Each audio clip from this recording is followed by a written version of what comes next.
Hello good morning friends, आप सभी का स्वागत है आपके अपने चैनल संपूर्ण इंग्लिश में। तो दोस्तों, आई थिंक आप सभी एलएनएमयू के ही स्टूडेंट्स होंगे और यहाँ पे मैं जो स्ट्रैटेजी बताने जा रहा हूँ ये कम्प्लीटली स्ट्रैटेजी है ऑनर्स पेपर पे। मैं आपको बता दूँ कि अगर यहाँ पे जो मैं आपको स्ट्रैटेजी बताने जा रहा हूँ, जो स्ट्रैटेजी आप लोगों के बीच शेयर करने जा रहा हूँ, अगर आप उसको फॉलो करते हो तो डेफिनेटली आप एक अच्छा स्कोर गेन करोगे, क्योंकि एलएनएमयू में मैक्सिमम स्टूडेंट को 80% स्टूडेंट को एवरेज मार्क्स ही दिया जाता है। यही कारण है कि आप देखते होंगे कि इस लड़के को भी इतना नंबर आया, उसको भी उससे 2 नंबर ज़्यादा आया, उसको भी इससे 2 नंबर कम आया, यानी कि एक फिक्स नंबर के इर्द गिर्द ही सभी घूरता रहता है। और इसके पीछे कारण भी है, क्योंकि सभी का जो मेन मोटिव होता है स्टूडेंट्स का, वो एक ही मेन मोटिव होता है कि हमें किसी भी हालत में 4 पेज 5 पेज आंसर लिखना है, चाहे वो किसी प्रकार से लिखा जाए।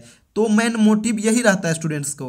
और अगर आप इससे थोड़ा हटके काम करोगे, जो मैं यहाँ पे आप लोगों के बीच स्ट्रैटेजी शेयर करने जा रहा हूँ, अगर फॉलो करोगे तो डेफिनेटली आप एक एवरेज मार्क्स से ऊपर का मार्क्स गेन करोगे। और यही है जो आपको अच्छा मार्क्स गेन करने में हेल्प करेगा। तो क्या क्या आपको करना चाहिए, चलिए मैं आपको यहाँ पे डिटेल से बताने का कोशिश करता हूँ। सबसे पहले दोस्तों, जैसे मान लीजिए आपके पास कोई ऑनर्स पेपर में कोई अगर क्वेश्चन आ गया, मान लीजिए कोई भी टॉपिक हो, हमें नहीं उससे मतलब है, चाहे आपका इंग्लिश ऑनर्स है, हिस्ट्री ऑनर्स है, पॉलिटिकल साइंस ऑनर्स है, हिंदी ऑनर्स है, या फिर इकोनॉमिक्स, अकाउंट्स, कोई भी ऑनर्स है, आपको तो इतना बात फिक्स है कि कोई ना कोई टॉपिक पे ही क्वेश्चन बनेगा।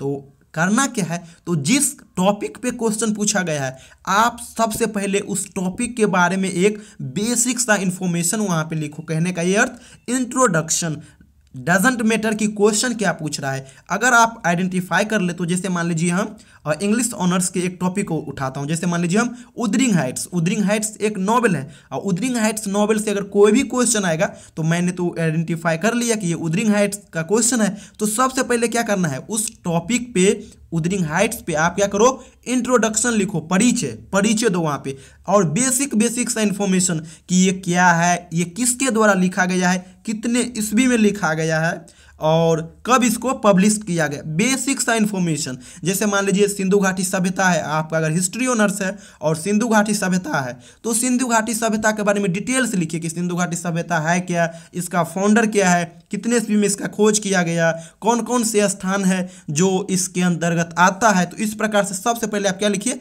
इंट्रोडक्शन, एक बेसिक सा परिचय। उसके बाद चलिए आगे, उसके बाद क्या करना है, टाइटल एंड थीम, दोनों अलग अलग चीज है। टाइटल और थीम, कहने का ये अर्थ कि जो क्वेश्चन आपसे पूछ रहा है जिस टॉपिक से, उस टॉपिक का मेजर टाइटल क्या है, मेजर थीम क्या है, ये आप वहाँ पे लिखे। जैसे मैंने बताया आपको उदरिंग हाइट्स, तो उदरिंग हाइट्स का जो मेन थीम होता है ये लव एंड रिवेंज होता है, प्यार एंड प्रतिशोध। तो वहाँ पे लिख सकते हो, the theme of this novel is love and revenge. तो इस प्रकार से आप लिख सकते हो। टाइटल भी उसका कुछ होता है, टाइटल क्या है तो वो वहाँ पे लिखो। यानी कहने का ये अर्थ कि आप जिस टॉपिक पे आपको क्वेश्चन पूछ रहा है, उस टॉपिक का मेन मोटिव क्या है, वो आप थीम के रूप में आप लिख सकते हो। इतना लिखना, उसके बाद चलना आप जस्ट आगे। उसके बाद आप कोशिश करना एग्जाम्पल लिखो। जैसे मान लीजिए सिंधु घाटी सभ्यता है, तो सारा चीज़ ने तो आप सबसे पहले इंट्रोडक्शन दे दिया, उसके बाद बीच में क्या किया, आप आगे जा करके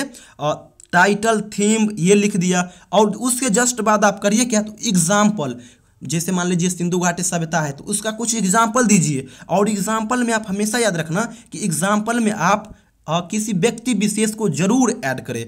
किसी व्यक्ति, जैसे मान लीजिए सिंधु घाटी सभ्यता है, तो आप वहाँ पे लिख सकते हैं कि सिंधु घाटी सभ्यता में दयाराम साहनी, या फिर जो भी उसका फाउंडर है या फिर उसके अंतर्गत आने वाले हैं, उसका बहुत ही बड़ा योगदान है। उसके बाद जो मोहनजोदड़ो हो गया, या फिर कालीबंगन हो गया, ये सब मेजर स्थान है वहाँ का, ये सब बहुत ही इंपॉर्टेंट चीज़ सब, यानी जो हाईलाइटेड चीज़ है उसको आप एग्जाम्पल बना के वहाँ पर एज ए एग्जाम्पल लिखिए। ये बात हमेशा याद रखिए। इतना लिखने के बाद आप क्या करो, तो जो टॉपिक पे आप नोट बनाए हो, नोट सिंपली एग्जाम्पल तक जो मैं बताया एग्जाम्पल तक आप ये काम करना, और एग्जाम्पल के बाद क्या करना, तो जो आप पढ़े हो कोई भी, चाहे वो रट्टा मार वाला हो या फिर गेस का हो या फिर किसी तरह से अगर आप प्रिपेयर किए हो, तो उसको जस्ट 2 से 1.5 पेज में इस बीच में लिख दो। और इतना लिखने के बाद लास्ट में कंक्लूजन, और जितना मैं बोल रहा हूँ सारा, जैसे देखिए कंक्लूजन है तो कंक्लूजन लिख के, निष्कर्ष लिख के, और इस तरह से लिख दीजिए।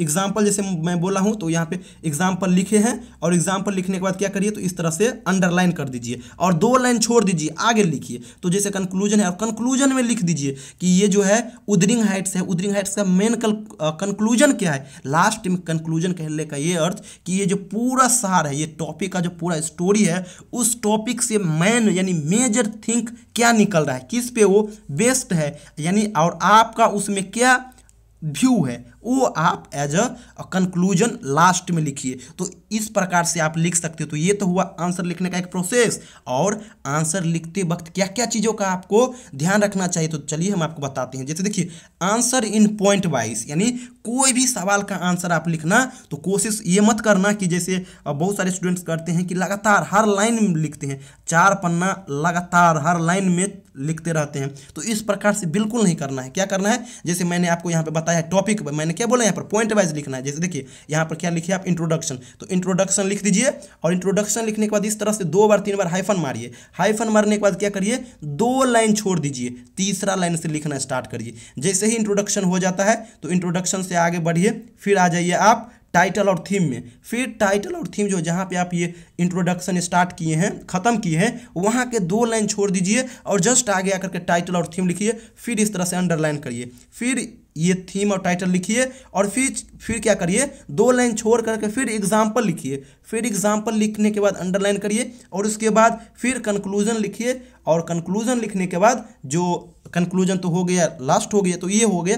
और मैं आपको यहाँ पे बता दूँ, आंसर जब लिखिए तो आंसर में जो होता है इस भी सब का जिक्र जरूर किया करिए। जैसे मान लीजिए कोई भी चीज़ अगर पढ़ रहे हैं आप, जैसे मान लीजिए अगर आपके क्वेश्चन आता है सविनय अवज्ञा आंदोलन पे, सविनय अवज्ञा आंदोलन पर या फिर भारत छोड़ो आंदोलन पे, तो वहाँ पे ये डिस्कस कर सकते हो, ये इतने ईस्वी में स्टार्ट हुआ, इतने में ख़त्म हुआ, इस पीरियड तक चला। इस प्रकार का जो है ना कॉन्सेप्ट आप जरूर वहाँ पे लिखिए। कहने का ये अर्थ कि आप ईस्वी को जरूर ऐड करिए। ये सब जो है ना कुछ बुलेट पॉइंट है, अगर इस प्रकार से लिखेंगे ना तो एग्जामिनर को लगेगा कि नहीं ये जो है ना कुछ डिफरेंट करने का कोशिश किया है। और जब भी आप में कुछ अलग मटेरियल दिखेगा, कुछ डिफरेंट दिखेगा, तो डायरेक्टली वो आपको एवरेज मार्क्स से एबव का मार्क्स देगा। उसके बाद क्या करना है, गैप बिटवीन 2 पॉइंट लाइन जो भी कहिए, यानी आप जो पॉइंट वाइज लिख रहे हैं आंसर, कोशिश करिए हमेशा कम से कम 1 लाइन का गैप जरूर रखें। अगर कोई